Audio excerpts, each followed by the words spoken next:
Os nossos filtros, eles têm duas faixas de trabalho. Então, quais são essas duas faixas? Uma faixa se chama faixa de passagem e a outra faixa de rejeição. Como o próprio nome já é meio intuitivo, né? Então, na faixa de passagem, ele vai permitir que as frequências não sejam atenuadas pelo filtro. Então, essas frequências, né, que ele vai trabalhar vão passar. Enquanto as de rejeição, elas serão atenuadas e não irão passar, né, para o resto do nosso sistema. Nós vamos analisar aqui o filtro passivo passa-baixa. Então, por que ele é chamado de passivo? Como a gente viu anteriormente, ele é composto só de resistor, capacitor e indutor e não tem nenhum componente ativo. E passa-baixa por causa que ele vai permitir apenas a passagem de frequências baixas, né? Sinais de baixa frequência. Esse nosso filtro passivo passa-baixa, ele é composto de uma resistência com um capacitor. A resistência com esse capacitor sendo eles em série.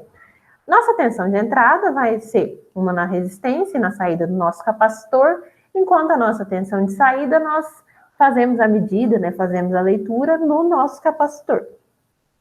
Então, essa é uma forma que a gente tem de fazer o nosso filtro passivo passa-baixa, que é o que a gente vai fazer a análise. Os nossos filtros, como nós vimos, eles podem ser representados de uma forma de um diagrama de blocos.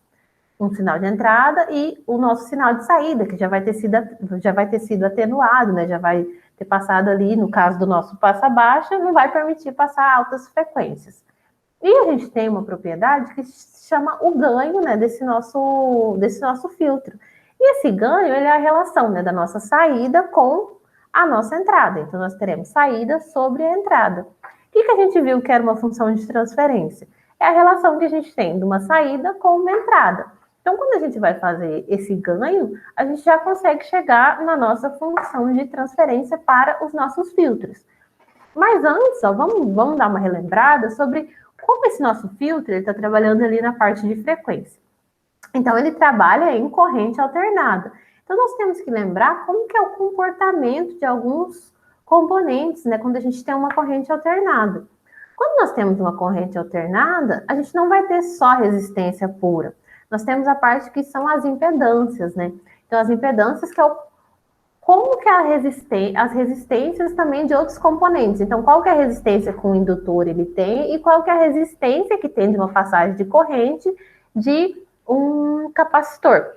Então, essa impedância ela vai fazer diferença para esse nosso filtro e quando a gente for fazer a função de transferência, ela também entra no nosso cálculo.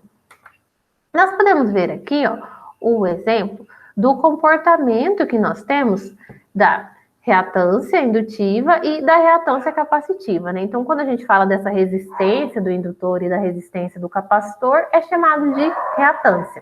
Só uma revisãozinha que eu tenho certeza que vocês já viram esse conteúdo.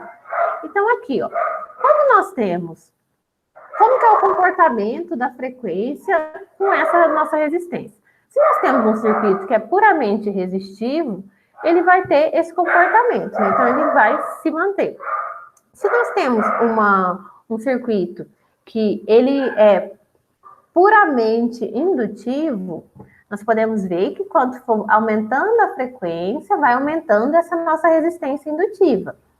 Se nós temos um circuito que ele é puramente capacitivo, quando for aumentando a nossa frequência, vai diminuindo a nossa resistência capacitiva. Então, esse aqui é nosso comportamento quando a gente tem determinada frequência, né? Então, se a gente tem um sinal ali de uma corrente alternada que tá entrando no nosso sistema, como cada componente ele vai se comportar no nosso sistema.